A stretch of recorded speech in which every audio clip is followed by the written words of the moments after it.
Soy el doctor Jorge Riera Estíbal, cardiólogo, jefe del Servicio de Internación del Instituto de Cardiología de Corrientes y me desempeño actualmente como vicepresidente segundo del Comité de Obesidad y Diabetes de la Federación Argentina de Cardiología.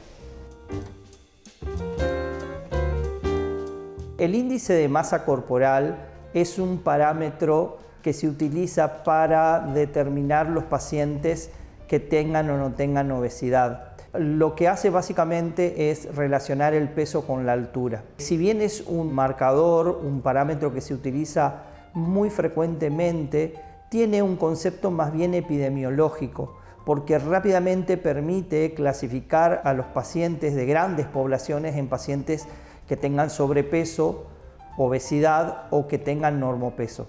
Se considera que un índice de masa corporal de 18 a 25 incluye a las personas con normopeso, entre 25 y 29.9 a las personas con sobrepeso y aquellos que tienen 30 o más son pacientes que tienen obesidad.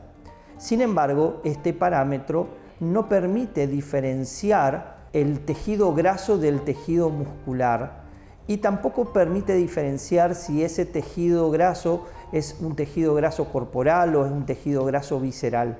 Por lo tanto, tiene sus limitaciones.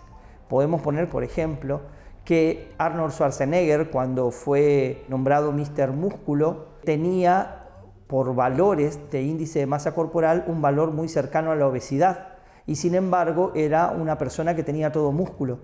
Por lo tanto, este es el ejemplo más claro de entender de que el índice de masa corporal nos sirve como un parámetro epidemiológico, pero no un parámetro de precisión para definir a aquellas personas que tienen o no tienen obesidad. De la misma manera, hay personas que por índice de masa corporal pueden no tener obesidad o inclusive tener valores normales.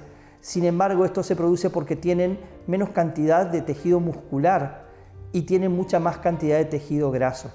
En ese caso, a lo que nosotros solemos llamar obesidad sarcopénica, es decir, paciente que tiene mucho tejido graso y poco tejido muscular, ese paciente tal vez por parámetros de índice de masa corporal tenga un valor normal y sin embargo sigue siendo obeso. La obesidad es considerada una enfermedad por la Organización Mundial de la Salud desde hace varias décadas y es una enfermedad que está en constante crecimiento a tal punto que hoy en día se considera que es una pandemia porque todos los países del mundo de alguna manera muestran parámetros epidemiológicos de crecimiento constante de la obesidad.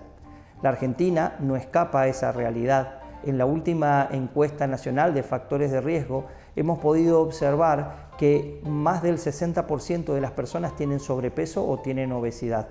Y esto es claramente preocupante, pero mucho más preocupante es el hecho que los menores de 18 años, cerca de un 40%, tienen sobrepeso u obesidad.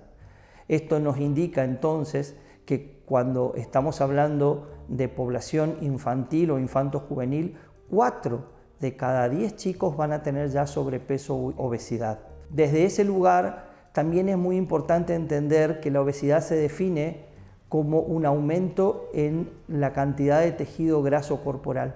Pero ese tejido graso corporal no es únicamente un problema por la cantidad en sí, sino por la disposición.